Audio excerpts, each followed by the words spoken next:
tuyita tutya 5-day old larva bwe buvunyu obuto bwe buli mu bayitamu. Tumaze okulaba nti bukulira ennaku 7 zokka okuva ku lunaku olw'okutaano n'obuteeka mu kasasiro butwa ombala ennaku 7 gwe ng'okungula gwayagala okukola ssente ng'otunda gwayagala okuliisa ebisolo byo. Enkoko ekirungi nazireese mugenda laba enkoko laavu gye zirina ku nvunyu. Naawe omulimi ali eyo ndeetera enkoko yo nga kuleyira ng'erina omwezi gumu n'ekitundu ng'efaanana ng'eyo ogindeetere. Embuzi bw'ereeta kula mu nnimiro beenoonya teri nkoko ekeera ku nnyanja kuvuba nti zinoonya protein source mukene. Envunyu zirina kyo ku nkoko ku bisolo. Tukitegeera kyekyo kinaffe gye tutunuulira nti kintu kirina kyo ate tekirinaamu byokwa byonna. Kati kasooli oyo gwe bali mu projectinga e Sudan tuyinza omufuna funa abalinzi b'envunyu kuba tumufunanga kasasiro abamu toxic nyingi naye tuyinza omufuna kuba envunyu zino bwe zirya ekintu ekirimu obutwa kikola kye tuyita okunyutilizinga. Oba olina enkoko enfu oba ekisolo kyo kifudde ffe tukugamba kiriisa envunyu ate ebisolo byebiramu bijja kulya ezo envunyu. Mu mbuusi obulwadde tebuyitemu nedda. Katonda yakola envunyu ng'agimanyi nti ejja kulya buli kyesanze oba kifudde ki oba kifudde ki n'agiwa mekanizimu eyo nti envunyu bw'erya ekintu ky'obutwa kyonna ekinyutilizinga ne kifuuka nga si kya butwa. Nefunye bulungi bano obuvunyu bwonna bwe mulabye obuto obw'ennaku 5. Yes, bwe buno obuvunyu obw'ennaku 5. Kati tubadde tubagamba nti buno bwe tubawa n'obulunda okumala ennaku 7 nga tukozesa ki? Nga tukozesa kasasiro. Mu kasasiro eyo tugenda kumumensioninga at least buli omu ave wano ng'ategedde kasasiro ki gwe tukozesa. Kasasiro avunda mikono nga 5. Kasasiro avunda tulina kasasiro ki? Avunda. Yes mami. Watermelon, miyembe, ebikuta by'amatooke, nyanya n'emboga, ovakado, fene, ebikuta by'emmwanyi. Kaakati, yes mami. Green pepper. All right. Kati ebyo yeyo kasasiro avunda nga tuko ava mu nnimiro. Kati ate waliwo ne gwe tuyita animal waste. Animal waste tulina like what? Kalimbwe, obusa bw'ente, obusa bw'obumyu, obusa bw'embuzi, obusa bw'ente. Obw'omuntu tebutulina bugezesa kuba tetwagala kuspreadinga ndwadde. Alright. Naye ng'obusa bw'omuntu tetunaba kubugezesa. Naye nga kyemmanyi olaba zinene house flies ezitagejja zibeera mu busa bw'omuntu nga nnene enzibu kitegeeza buba busobola okukola obulungi. Naye nga bwe tutunuulidde nti nno tetwagala kuspreadinga bulwadde teturekomendinga busa bw'abantu naye busa bw'ebisolo buli allowed. Balimanye emmwanyi nnyo naye bo kye bakola baziyita washing stations. Bazoozako ekikuta ekyo ekimyufu. Ekikuta ekimyufu ate ogenda kikozesa okiriisa envunyu ate okola ekijimusa ekigenda ku mmwanyi. Kyene ekijimusa kigendako omulundi gumu omwaka mulamba ng'otaddeko kireegi ow'emmwanyi ow'ekitooke. Kale ebyo ebimera ebirwawo okukula ebbanga. You apply once in a year 1 kilogram. Bano bannima kasooli bakozesa bujiiko 2 mu kinnya. Kati ensawo ya kilo 5 eyinza okusimbira yiika. Naye gati gwe weebuuze ensawo ya kilo 5 ya sente mmeka? Ti ensawo ya kilo 5 ya mitwalo 5. Marula protein kilo gituna nusu 10. You get the point? Mbadde nsasanya sente mmeka okusimba yika ya kasooli nga nkozesa ebigimusa ebiri artificial. Mbadde nteekamu emitwalo 18 mu yiika emu. Munfuna. Kati stage eno tugirabye ey'obuvunyu obuto. Kati buno bwe tuteeka mu kasasiro. Tugenda kulaba kasasiro tumutegeka tutya okubeera ready okukozesebwa oba okuliibwa obuvunyu buno. Kuba buno obuvunyu tebuluma. Tebulinga nkuyege nti busala. Just busaakinga. Bunyu kuyonka. Buyonka. Era ojja kulaba nti nno okozesezza ebintu ebiri wotale oba ebintu ebirimu amazzi naye at the end n'obisanga nga bikalu munnaye bwe biti. Okitegeera? Kitegeeza buba bwanyweddemu amazzi naye bunywa bwe bulirizinga pu. Bunywa bwe bupaama. Kitegeeza bu addinga value ku fertilizer waffe. Tukitegeera? Kati tugenda kulaba envunyu ez'ennaku 7 zifaanana zitya. Envunyu ez'ennaku 7 actually ennaku zo 7 ng'okozeseza kasasiro n'obuvunyu obuto ojja kuba n'ekintu ekifaanana bwe kiti. Oba olundidde mu kataasa mwe watadde kasasiro mwe watadde obuvunyu obuto ebintu ebijja bba bifaanana bwe bityo. Tubiraba? Yes. Bijja bba bifaanana bwe bityo. Aba management tisigiraze bintu byammwe bijja bba bifaanana bwe bityo nga biri mixed kasasiro n'obuvunyu obuto byebyo. Yes, buno obuvunyu obuto bwe mwalabye. Kati kasasiro kaŋŋambe wabadde ne kifene n'okiteeka mu kakonteyina ako n'oyiwako obuvunyu bwo bw'otyo. Gwe nodda mu ofiisi yo tebyetaga tebiringa nkoko nti oziwa amazzi ziwe emmere zirambule. Kwata buvunyu yiwa kasasiro genda mu ofiisi kola bibyo naku zo 7 lwoddayo kebera biri bitya ojja sanga byekoze omulimu ogufaanana bwe gutyo.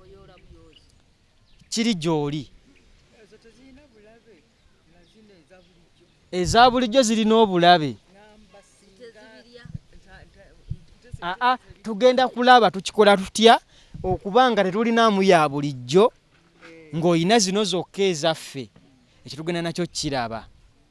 Tukitegedde? Ebyo bye bintu eby'ennaku 7 ziri ready okufiidingibwa ebisolo byo okuli enkoko okuli embizi okuli ebyennyanja. Kubanga ebyennyanja bw'okwata n'oyiwako bw'oti ku mazzi zino envunyu tezikkirira zisigala zitengejja kungulu bwe ziti. Ekitegeera? Ekyennyanja ne kijja nga kirya ne kijja nga kirya. Munfunye bulungi. Bane ndowooza envunyu ez'ennaku 7 muli mu kuziraba. Those are 7 days old.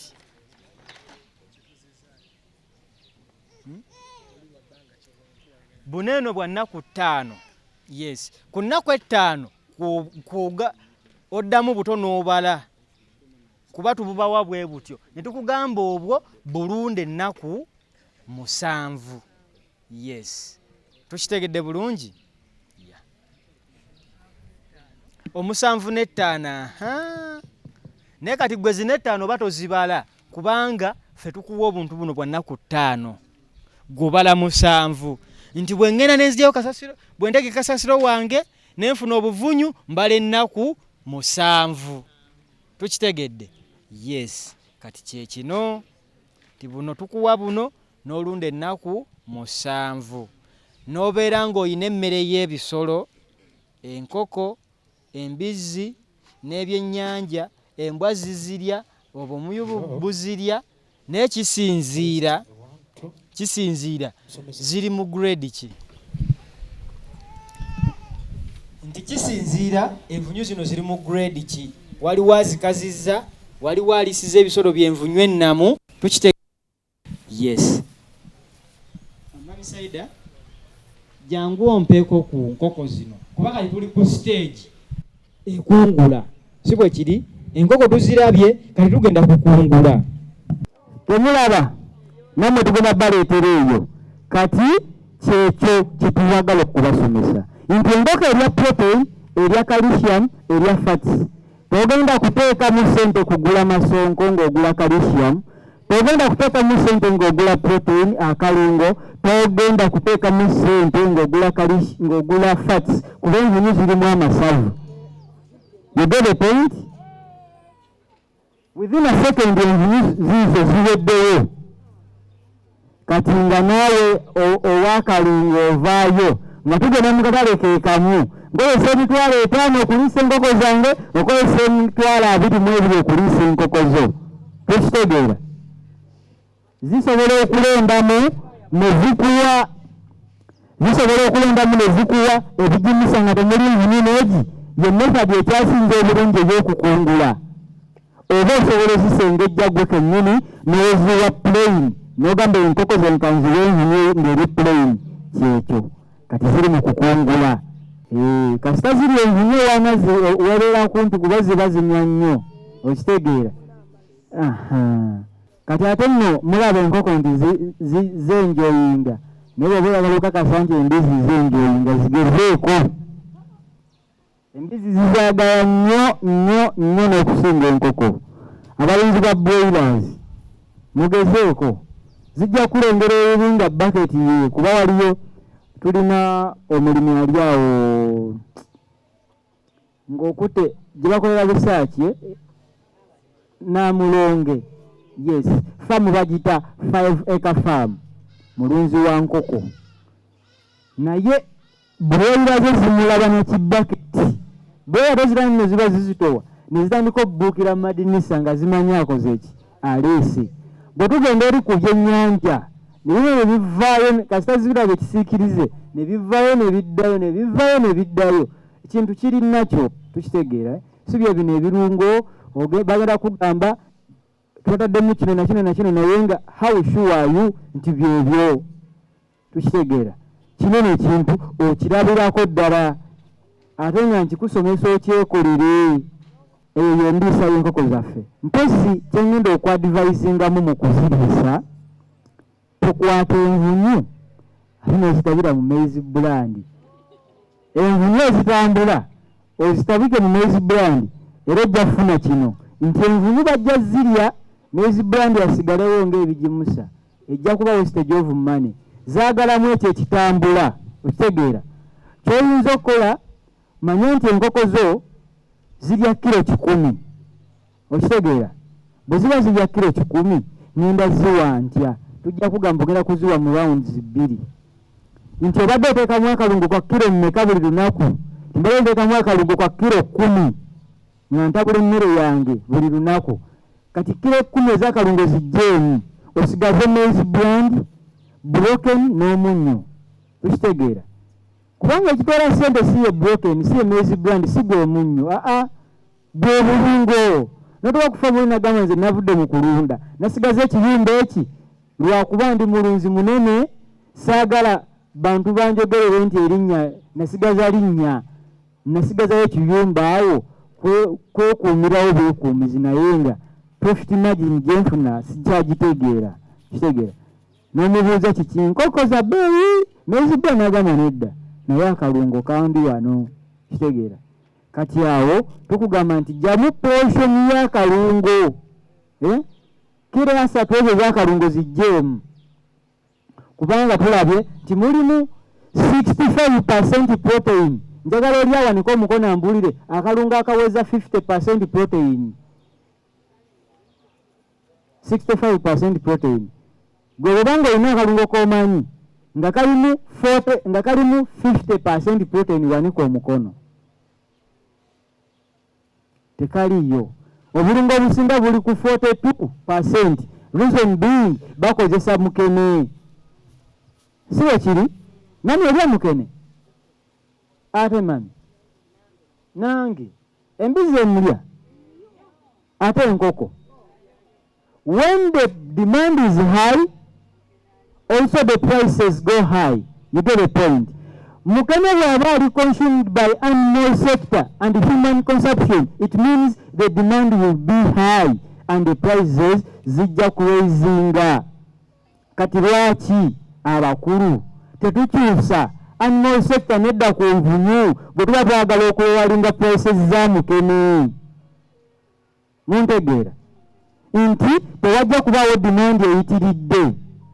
Ensolo zirya protein okuva mu nvunyu ate ffe abantu tulye mukene nga wakabeeyi katono akagulikako. Naye kaakati essaawa zino mukene wa bbeeyi lwa nsonga embuzi emulya, enkoko emulya, naawe omulya. Naye tuba nga tukyusizza olugero ensolo ne zidda ku kino ekirimu protein omungi kuba twagala tugaggawale nga buyita mu bulunzi. Ekitegeere bye tulunda birina okukula ku speed.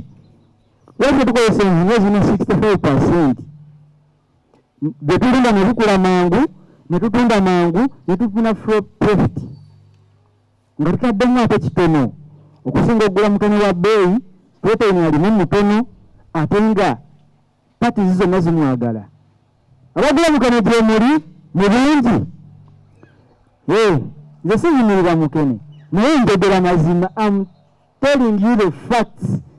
Sina kyenjogera, siyimirira bulungo, siyimirira kiki, naye mbabuulira kituufu.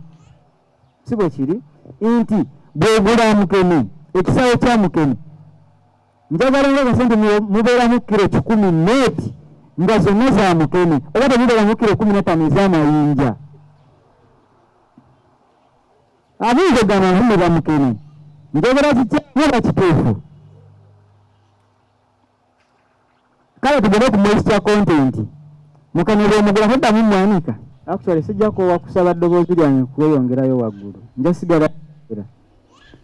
Bwe tuba nga tulina moto egaggawaza Bannayuganda nsaba eddoboozi lyange liyongereyo waggulu. Bwe tuba nga tulina ofuna obusobozi era nabo bituweebwe. Kuba nyinza obba wano yesinga nategese omusomo wano naye nga naweddemu simanyi musomo gwe ngenda tegeka mpigi kye ngenda kukola. Okitegeera tusaba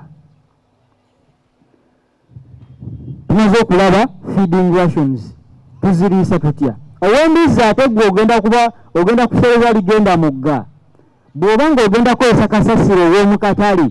Embizi njagala embiri ekibala kyetaalya, embizi ey'emiyembe, embizi eya watermelon. Kati ate gwe ne maize blend ogenda kwetaaga like nga 10% otya ogenda kukwata akantu kale mwogenda obumbira teekamu kasasiro eyo gwe tugambye. Miyembe, watermelon, bikanja, biki teekamu obuvunyu buli obuto.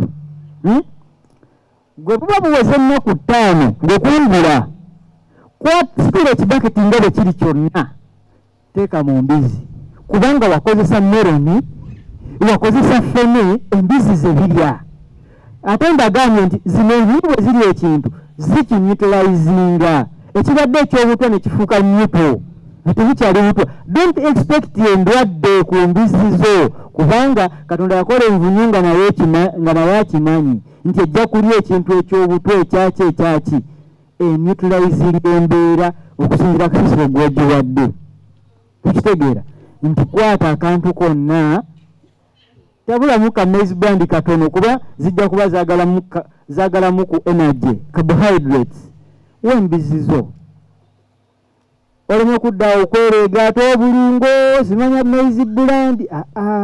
Ebintu twabigonzezza fe oba tukuba waggulu ne tugamba bano aba wansi be bayimirizaawo aba waggulu. Kasa tuyita wansi wano ne tubasomesa enkozesa y'ebintu bino waggulu temwetaaga bali bajja babeegoba bokka. Bwe tukusomesa enkozesa ya wano onaddamu okugenda okugula obulungo nedda, onaddamu okugula synthetic fertilizers nti nedda. Kati kyekyo yeyo enjiri gye tuliko.